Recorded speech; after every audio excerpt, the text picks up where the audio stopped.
আসসালামু আলাইকুম রহমতুল্লাহি ওয়া বারাকাতুহু। সম্মানিত দর্শক ভাই বোনেরা, আশা করি আল্লাহর বিশেষ অনুগ্রহে ভালোই আছেন। আলহামদুলিল্লাহ। আপনারা দেখছেন সারা বাংলা .net আয়োজিত মাহে রমাদানের জানা অজানা এই অনুষ্ঠানে আমরা প্রতিদিন রোজা ও রমাদানের গুরুত্বপূর্ণ এক একটি বিষয় নিয়ে আলোচনা করে থাকি আল্লাহর বিশেষ তৌফিকে। আজকে আমরা আলোচনা করব সাওম, সিয়াম নাকি রোজা, কোনটা আমরা বলবো।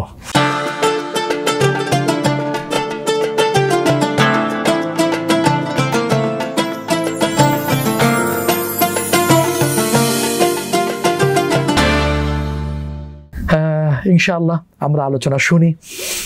আসলে প্রত্যেকটাই একই বিষয়, কোনটা বলবো প্রত্যেকটা আমরা বলতে পারি। হ্যাঁ, ভাষাগত বিষয় এটা।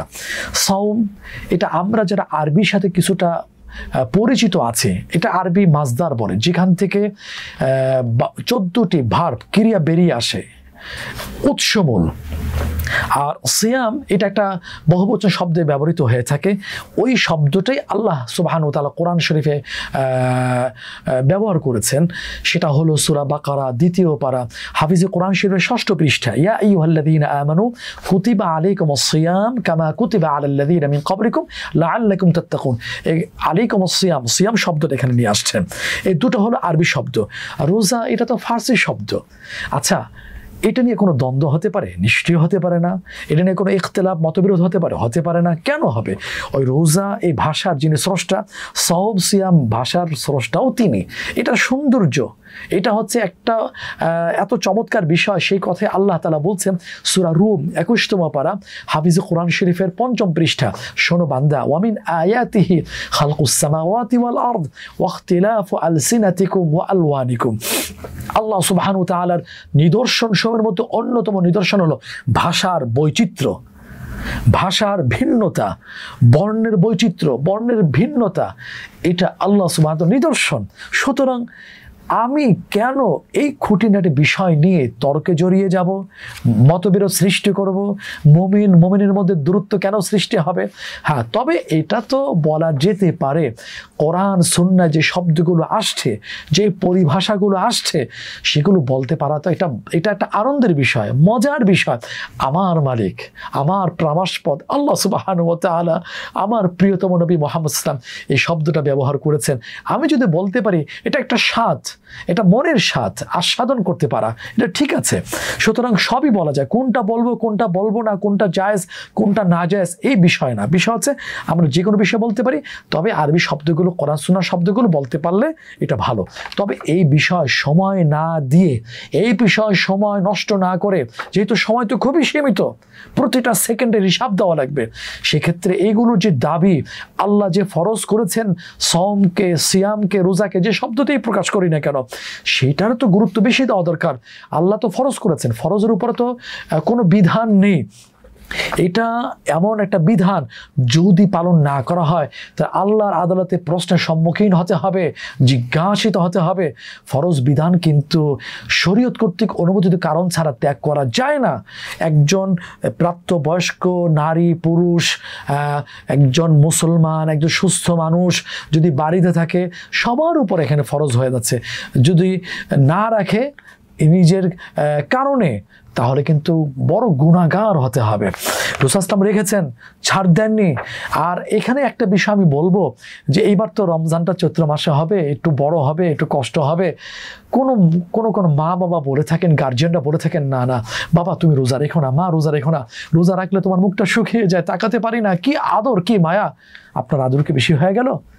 যিনি স্রষ্টা আল্লাহ সুবহানাহু ওয়া তাআলা, তার আদর, তার মায়া কতটুকু জানেন?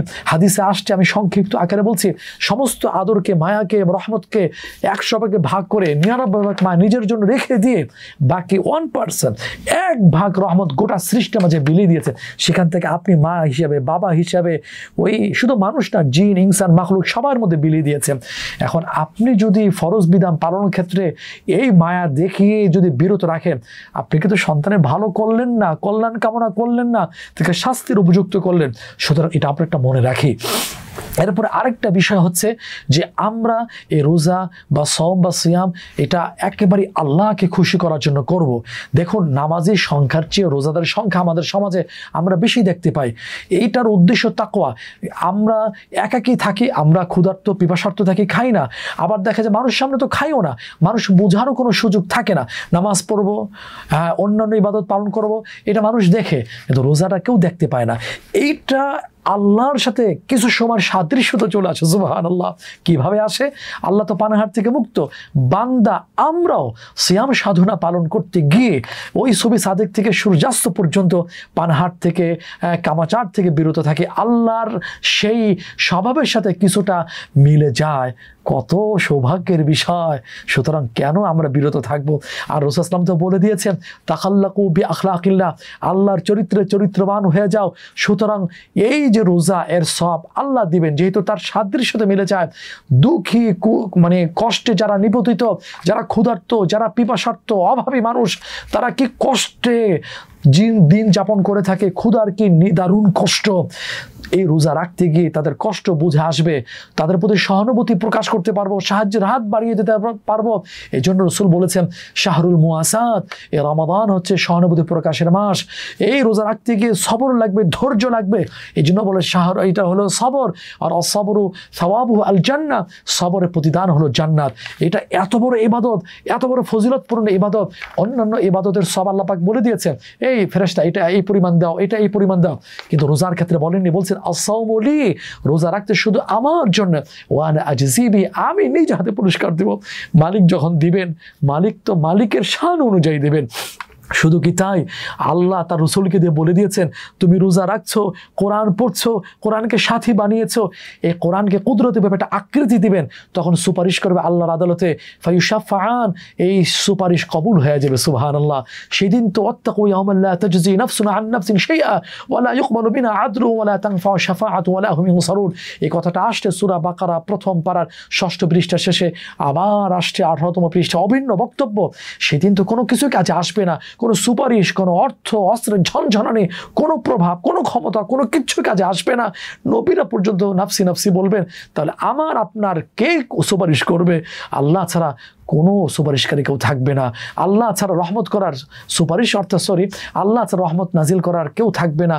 সুতরাং ওই দিন এই রোজা আমার সপক্ষে যেন সুপারিশ করে, এই সুপারিশ যেন গৃহীত হয়, সেজন্য আসুন আমরা ওই ভাষাগত বিতর্কে না জড়িয়ে আল্লাহকে খুশি করার জন্য এই ইবাদতের সৃজন, অন্যতম এই বিধান, ফামান শাহিদা মিনকুমুশ শাহরা ফালইয়াসুম, আল্লাহ বলে দিলেন রমাদান মাস পেয়েছো, রোজা রাখবে, এটা আমার নির্দেশ।